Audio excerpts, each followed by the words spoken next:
MA final political science fifth paper political theory and analysis के students unit third में आज हम पढ़ेंगे अभिजन सिद्धांत के अंतर्गत विल्फ्रेड पैरेटो के विचार।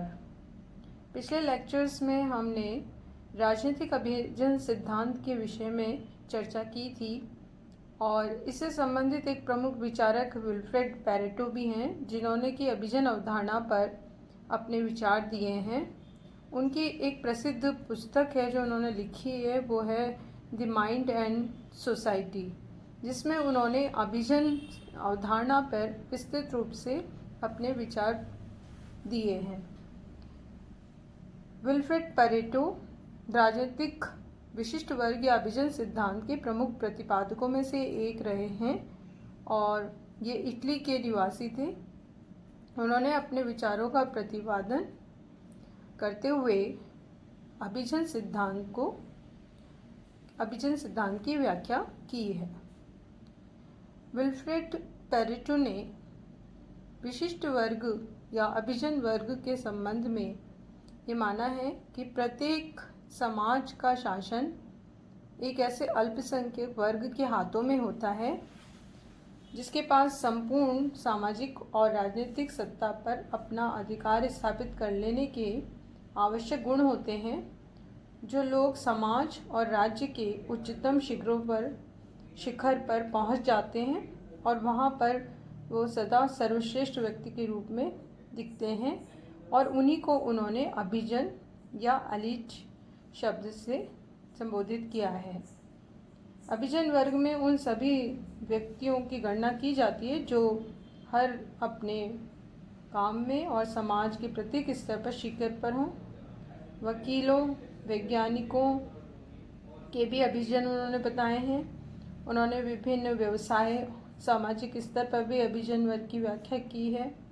उन्होंने माना है कि ये अमीर हैं, बुद्धिमान हैं और जो बुद्धिमत्ता से और अपनी उच्च स्तर पर पहुंचने की वजह से कई तरह की क्षमताएं रखते हैं और इन्हीं वर्ग को उन्होंने अभिजन शब्द के नाम से संबोधित किया है। पैरेटो ने समाज के दो प्रमुख वर्ग बताए हैं। उन्होंने दो प्रमुख वर्गों की चर्चा अपनी पुस्तक में करते हुए बताया है कि एक वर्ग तो है अभिजन वर्ग, वो है शासक अभिजन, गवर्नमेंटल एलिट, और एक ऊंचा वर्ग जिसे हम अभिजन वर्ग, शासक वर्ग के रूप में देख सकते हैं। और दूसरा उन्होंने बताया है शासन के बाहर के अभिजन वर्ग, नॉन गवर्नमेंट एलिट। और पैरेटो के अध्ययन का केंद्र शासक अभिजन वर्ग अधिक था, जिसके संबंध में उनका विश्वास था कि वह बल प्रयोग और चालाकी दोनों के मिश्रित आधार पर शासन करता है और उन्होंने बल प्रयोग को अधिक महत्व दिया था। गैर अभिजन वर्ग को वो एक निम्न वर्ग मानते हैं। इस तरह से उन्होंने दो वर्ग बताते हुए अभिजन अवधारणा को और अधिक व्यापक रूप से स्पष्ट किया है। पैरेटो कट्टर अभिजनवादी विचारक थे और उनका ये मानना था कि सामाजिक संतुलन बनाए रखने के लिए अभिजन वर्ग का अस्तित्व होना अत्यंत आवश्यक है। इसीलिए उन्होंने मनोवैज्ञानिक दृष्टिकोण पर आधारित अभिजनवादी दृष्टिकोण स्पष्ट किया है। पैरेटो अभिजनवादी दृष्टिकोण मनोवैज्ञानिक सिद्धांतों पर आधारित मानते हैं। पैरेटो ने मार्क्स का जवाब देते हुए व्यापक अभिजनवादी सिद्धांत का निर्माण किया था।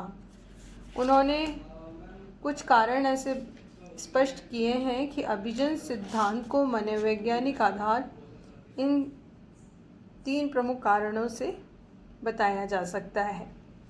पहला वो बताते हैं अभिजनों का विभाजन। पैरेटो का ये मानना था कि समस्त मानवीय गतिविधियों की योग्यता या गुणों के आधार पर उसको विभाजित करता है और वह इनमें सर्वाधिक योग्यता संपन्न व्यक्तियों को दो वर्गों, शासक और अशासक अभिजनों में बांटता है। तो इसलिए उन्होंने पहला जो कारण बताया मनोवैज्ञानिक दृष्टिकोण से, वो अभिजनों का विभाजन बताया। इसमें एक जो हमने देखा ही था शासक है और एक गैर शासक है। दूसरा कारण वो बताते हैं अभिजनों के संघर्ष का इतिहास। पैरेटो ये मानते हैं कि इतिहास को अभिजन वर्ग और अभिजनेतर वर्गों के संघर्ष की कथा के रूप में स्पष्ट किया जा सकता है। मनोवैज्ञानिक विश्लेषण करते हुए वो मानते हैं कि अधिकांश मानवीय गतिविधियाँ मनोवैज्ञानिक विश्लेषण के द्वारा ही होती हैं। मानवीय गतिविधियाँ अतर्कपूर्ण और अबुद्धियुक्त होती हैं, किंतु मनुष्य उन्हें तर्क, बुद्धि और विवेक के द्वारा एक नया रूप देते हैं।